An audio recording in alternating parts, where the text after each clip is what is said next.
Grande es la fidelidad del Señor, amén. Y todos nosotros lo hemos comprobado. Muy bien, entonces estamos listos para reflexionar en la palabra del Señor. ¿Qué características tiene una hinchada? Sobre todo los que les gusta el fútbol, los que ven fútbol o han ido a un estadio, piensen en las características que tiene una hinchada. Y yo quisiera hacer referencia a dos principalmente. Puede ser que tengan muchas características, pero hay dos en las que quiero enfatizar. Uno, una hinchada es muy emocional, ¿cierto? Una hinchada para los hinchas, cuando el equipo va bien, cuando hay triunfos, son los mejores del mundo. El técnico es el mejor del mundo, los jugadores son los mejores del mundo, pero cuando no hay triunfos, cuando hay derrotas, son lo peor del mundo, ¿cierto? Entonces somos muy emocionales, los que, digamos, la hinchada en sí. Y otra característica es que, y yo creo que la causa del por qué no se apoyan las hinchadas, muchos de ellos no apoyan en los fracasos, es porque no conocen la entraña de lo que pasa allá. Digamos, el sufrimiento, las dificultades que puede pasar un equipo, una institución, y quizás si las conocieran no serían tan emocionales y aún en las derrotas apoyarían más. Pues resulta que Jesús también tenía hinchada con características parecidas, porque es que ser hincha es muy diferente a ser discípulo. Un discípulo permanece, un hincha no. Un hincha está en el momento de los gloriosos, de los triunfos, pero cuando hay dificultades sale corriendo. El discípulo está en las buenas y en las malas, y el discípulo puede ser que se emocione, pero permanece, porque las emociones deben estar sustentadas en convicciones, en conocimiento de causa. Y yo creo que eso fue lo que pasó en la entrada triunfal de Jesucristo. Piensen en el ambiente que se está viviendo en ese momento. Jesús sabe que en menos de una semana va a morir. Pónganse ustedes en los zapatos de Él. ¿Qué harían ustedes si supieran que en menos de una semana van a morir y que va a ser una muerte aterradora, con gran sufrimiento, por más que sea la misión?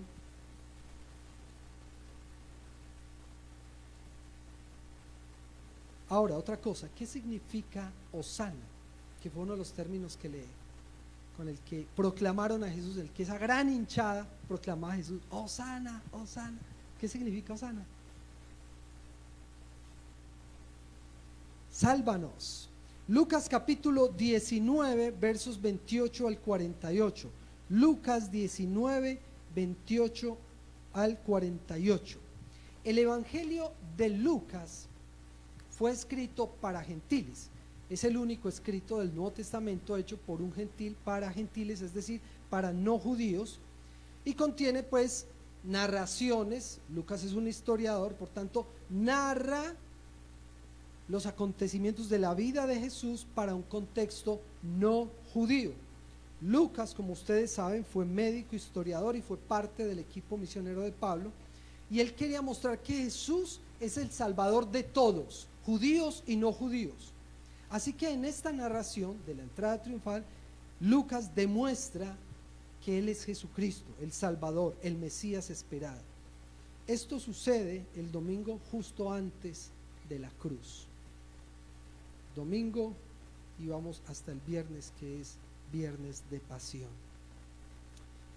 No basta con aclamar a Jesucristo, es necesario tener un concepto correcto de Él. No basta con ser hinchas, hay que ser discípulos.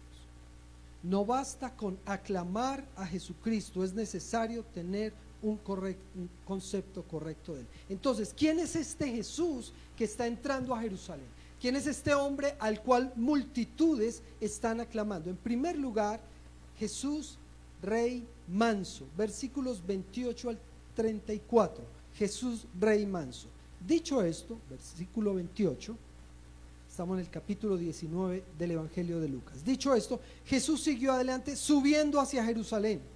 Cuando se acercó a Betfagé y a Betania, junto al monte de los olivos, envió a dos de sus discípulos con este encargo: vayan a la aldea que está enfrente y al entrar a ella encontrarán atado un burrito al que nadie ha montado. Desátenlo y tráiganlo acá. Y si alguien les pregunta por qué lo desatan, díganle, el Señor lo necesita.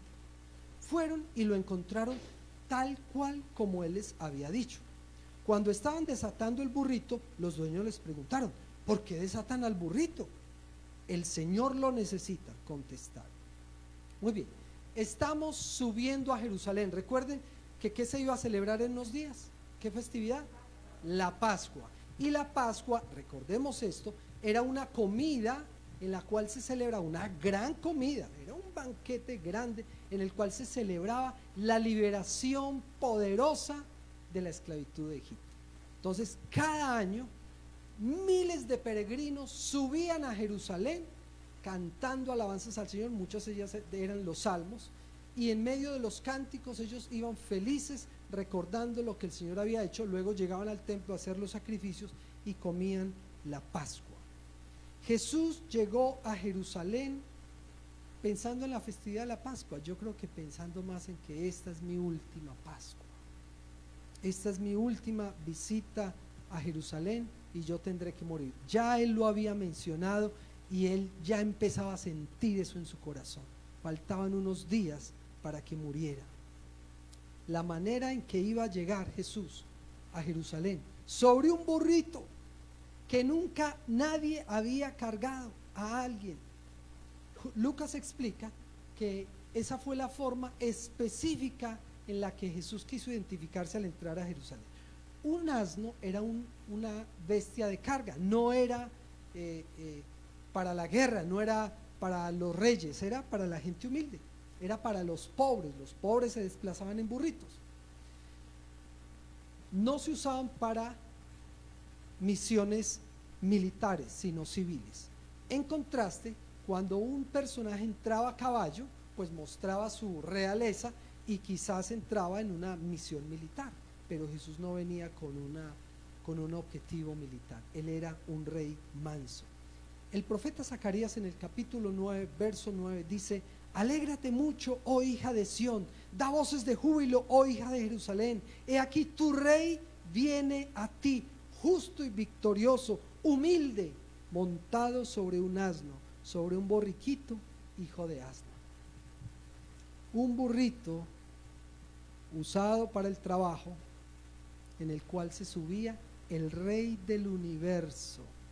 Un burrito que nadie antes había montado, era apto para que Jesús estuviera allí. No era común que una persona con semejante investidura entrara de esa manera a una ciudad.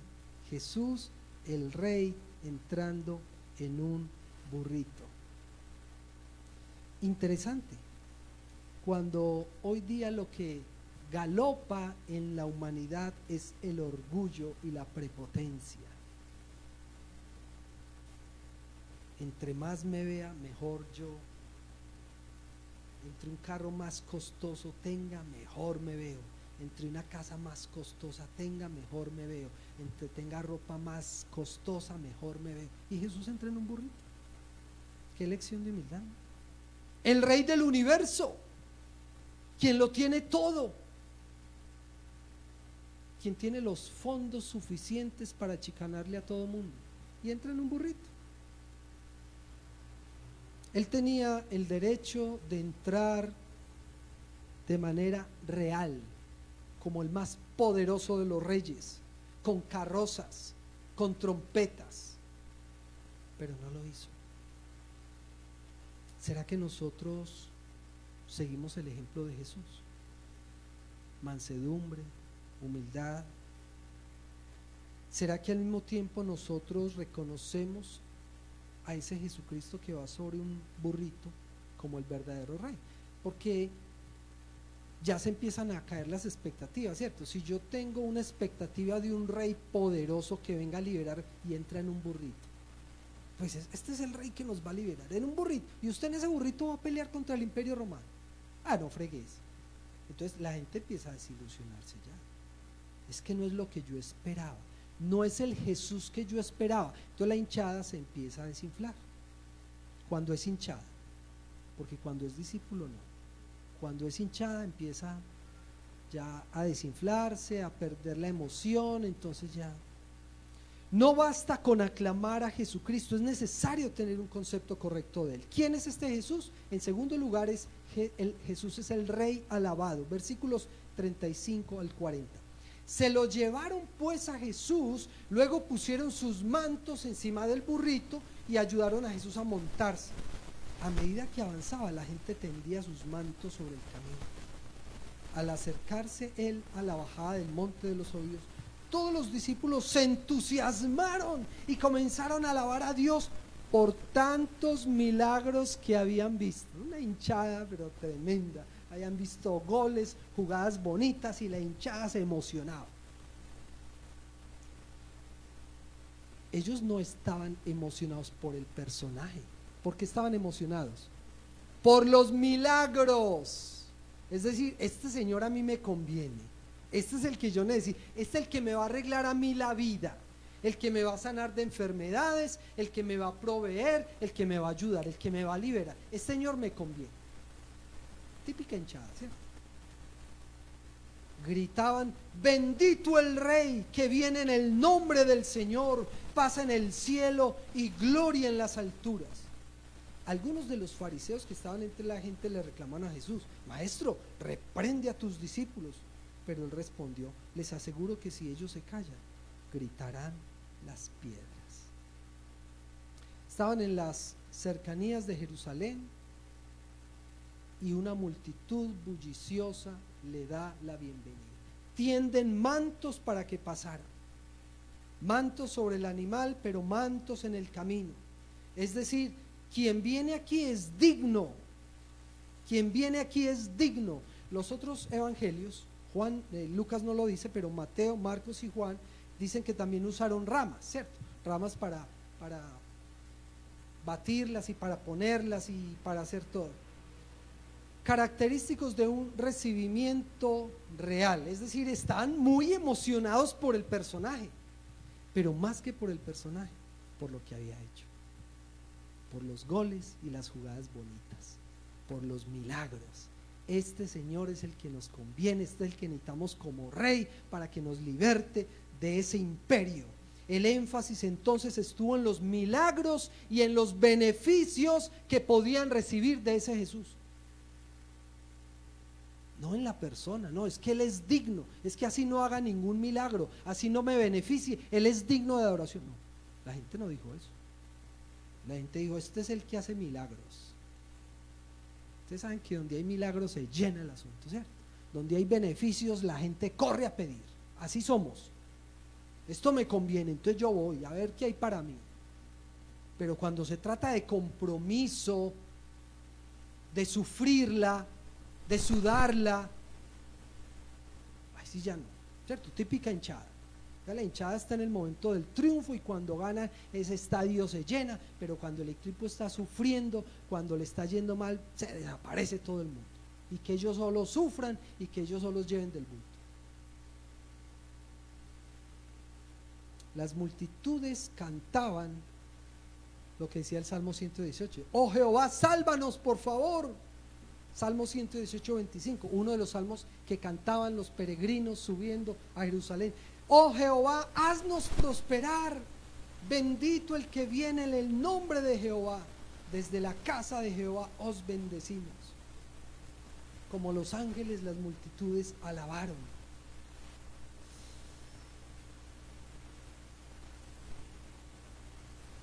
En Juan capítulo 12, verso 13 dice que la gente tomó ramas de palmera, salió a recibirle y le aclamaban con gritos: Hosana, bendito el que viene en el nombre del Señor, el Rey de Israel. Hosana, sálvanos. Sí, claro, tú eres el Rey de Israel. Claro, tú eres el Señor. Reconocemos que tú eres el enviado de Dios, pero sálvanos. Ese es nuestro énfasis. ¿Cómo vamos nosotros ahí? ¿Qué beneficio tengo yo al seguirte, señora? Yo quiero seguirte, hablemos. Yo quiero seguirte, pero ¿qué beneficio obtengo? Porque es que yo no quiero seguirte gratis. No, yo necesito que sanes todas mis enfermedades, y necesito que me des platito, necesito que me hagas prosperar, que me abras puertas, porque es que si tú no me vas a bendecir, ¿para qué te sirve? ¿Mm? Si yo no voy a ver goles y jugadas bonitas, pues yo ¿para qué te sigo? Yo soy como la hinchada, en los triunfos estoy ahí y en las derrotas me desaparezco.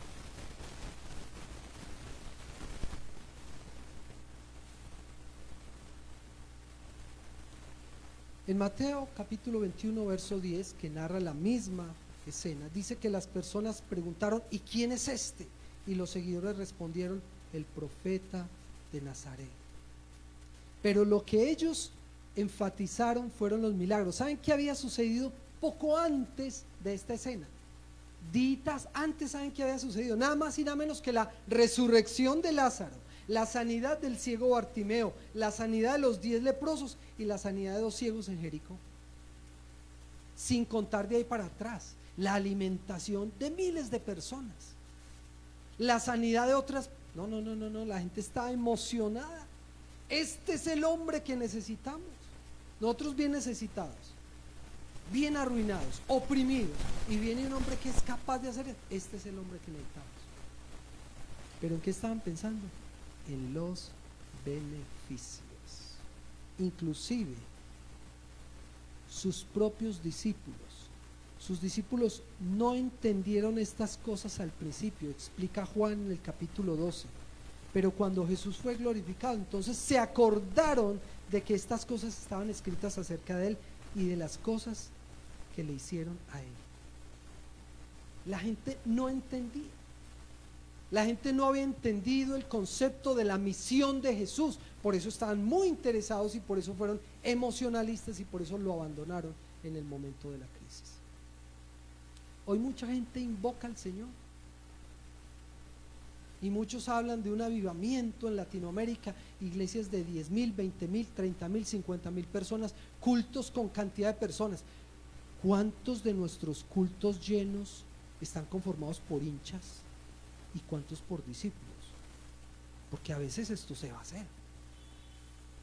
A veces esto queda vacío y uno dice: ¿dónde están?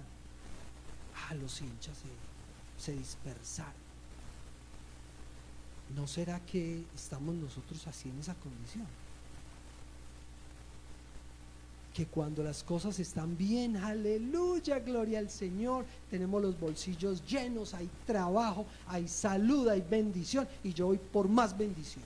¿Y a qué viniste? Por la bendición. ¿A qué viniste al culto? A ver el Señor qué me va a dar. Y de ñapa, pues de pronto la iglesia nos da algo, ¿cierto? Hay mercaditos, hay medicinas, hay hasta recomendaciones, de cualquier cosa sacamos.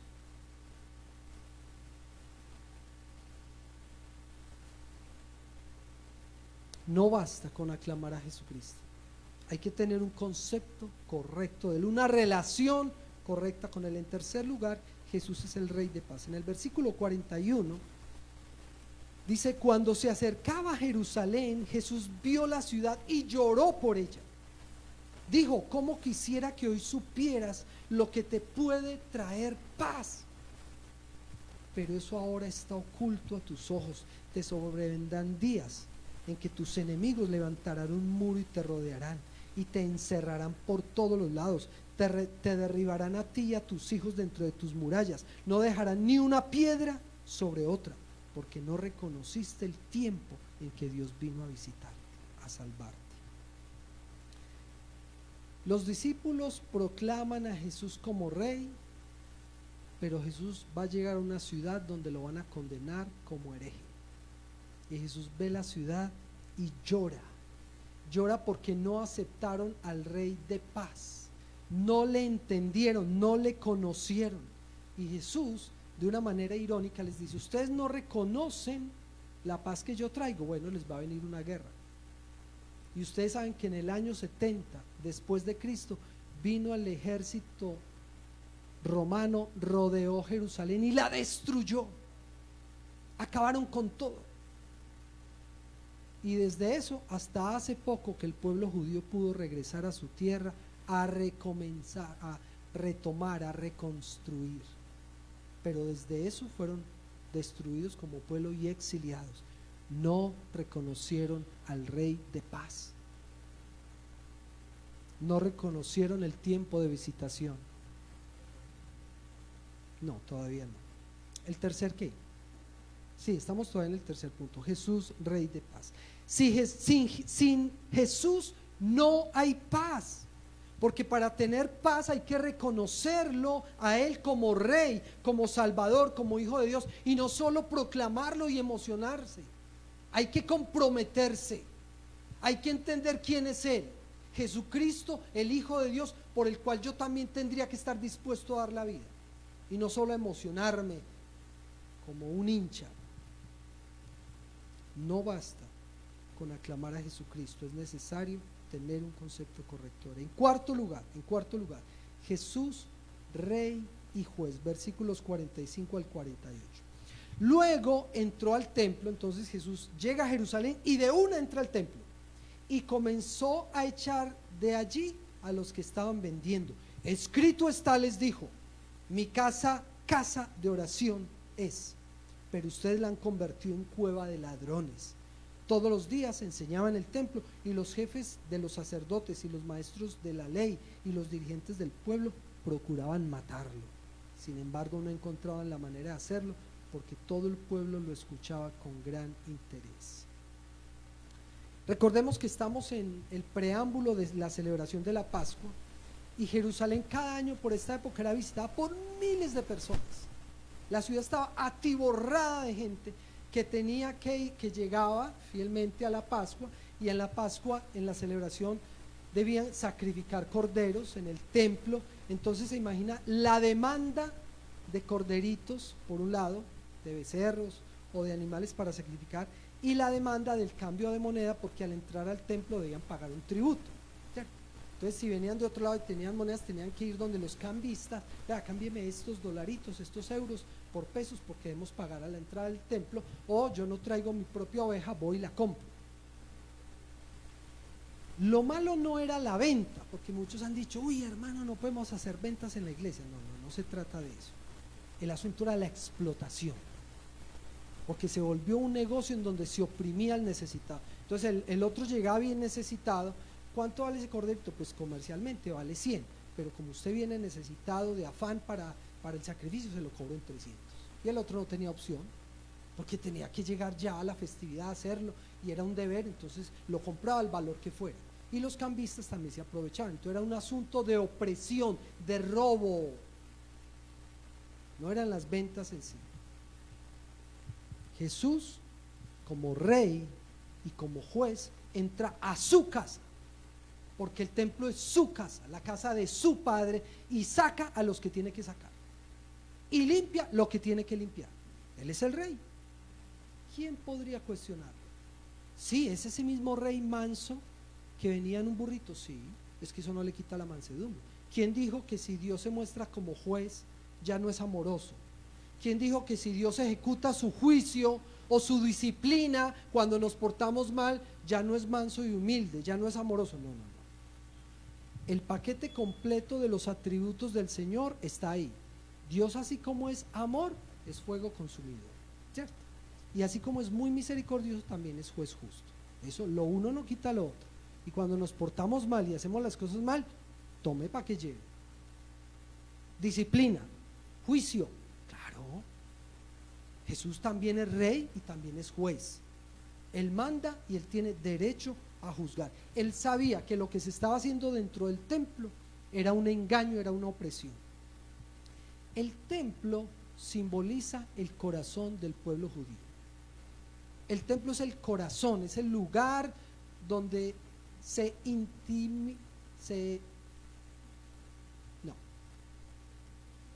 tiene intimidad, gracias, con el Señor, ¿cierto? El lugar donde tenemos la cita con Dios, es un lugar simbólico en donde tenemos la cita con Dios. Si en ese lugar tan sagrado se está haciendo trampa, ¿qué podemos esperar? Mi corazón, un lugar de encuentro con Dios. ¿Qué hay en mi corazón? Atención, porque Jesús dijo que del corazón salen muchas cosas malas, malos pensamientos, etcétera, etcétera. ¿Qué hay en mi corazón como lugar de reunión con Dios que yo deba limpiar o que el Señor deba limpiar? Y tomémoslo de una manera más literal, el templo. Cuando venimos al templo a honrar al Señor, ¿Qué cosas estamos haciendo nosotros a la par de la adoración al Señor que a Él no le gusta? Pensemos, ¿estamos oprimiendo a alguien? ¿Estamos actuando en contra de alguien? Puede ser que no seamos vendedores, pero podemos estar oprimiendo a alguien. Podemos estar ensañados contra alguien. Podemos estar odiando a alguien en el templo. Y Jesús dice, eso aquí no, para afuera todo eso.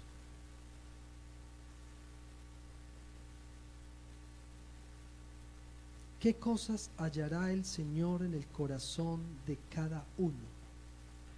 ¿Qué cosas tendría que evaluar el Señor en nuestra liturgia que debemos cambiar, mejorar, limpiar, sacar?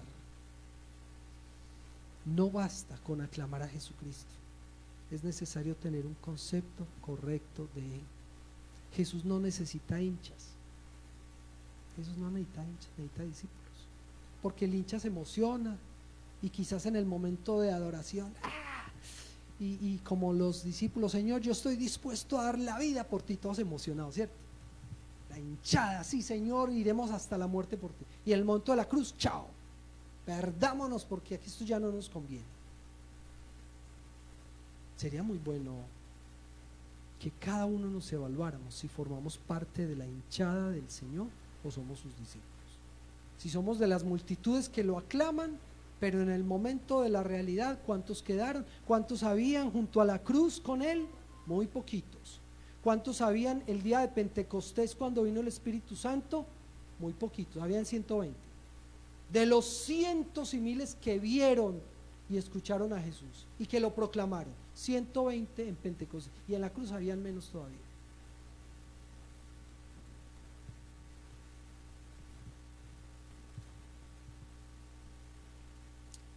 Cerremos nuestros ojos y cada uno vamos a pensar si nosotros estamos reconociendo a Jesús como el Rey manso, el Rey alabado, el Rey de paz, el Rey y juez. Oremos y cantemos para terminar este tiempo.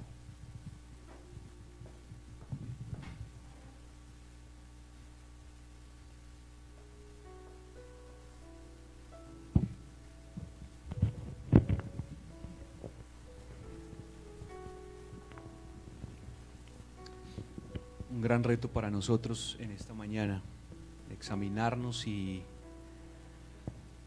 reconocer al Señor como nuestro Rey, como aquel que reina en nuestra vida.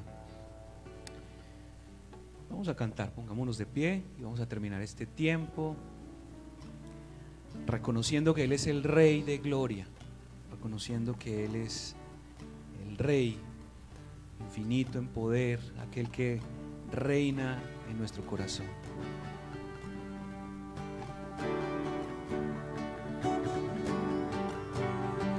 Cantamos hoy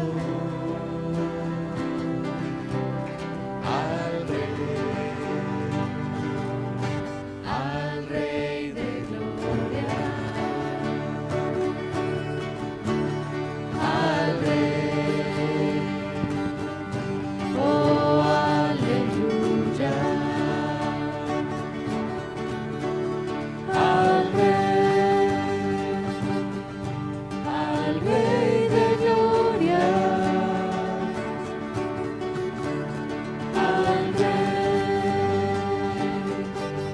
oh aleluya.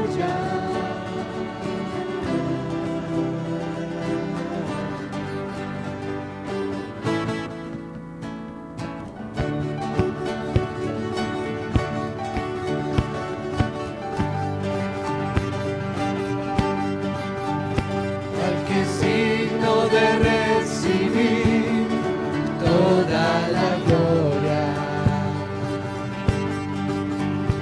al que es digno de recibir la adoración, al que es digno de recibir nuestra alabanza,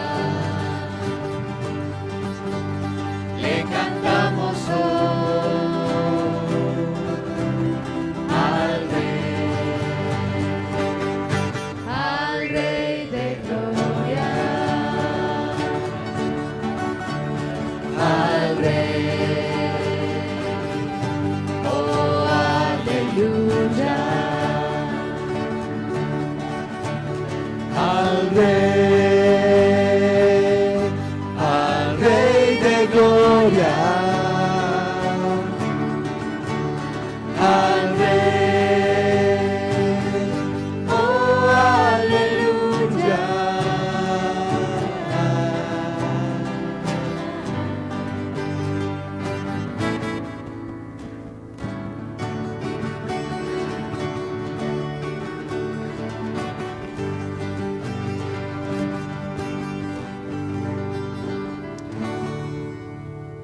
Que en esta semana podamos recordar a Jesús en nuestra vida como el Rey de Gloria. Dios les bendiga.